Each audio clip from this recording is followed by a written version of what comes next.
Una curiosità di Napoli. Vi presento gli ultimi, ma veramente gli ultimi posteggiatori di Napoli, che sono i miei amici qua. Alzatevi un attimo in piedi. Chi sono i posteggiatori? I posteggiatori di Napoli sono quei musicisti che vanno a farci compagnia nei locali, nei ristoranti, è vero? Sì. Facciamo parlare Vincenzo. Allora Vincenzo, dove andate a lavorare alla sera? Nel ristorante a Bersagliere. Ah, solo in quello? Sì, noi siamo fissi, solo i ristoranti.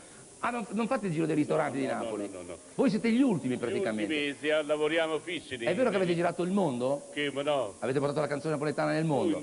Senti, io ho fatto una canzone che potrebbe essere napoletana a suo tempo, a Sanremo, che si chiama Serenata. Io vorrei dedicarla a tutte le donne che sono qui. Io la posso fare in napoletano soltanto l'inizio, poi tu la fai in italiano? Dammi un La maggiore, maestro. Un La. Dammi un La. Ah, faccia da finestra, bella mia. Affacciati alla finestra, bella mia. Ale!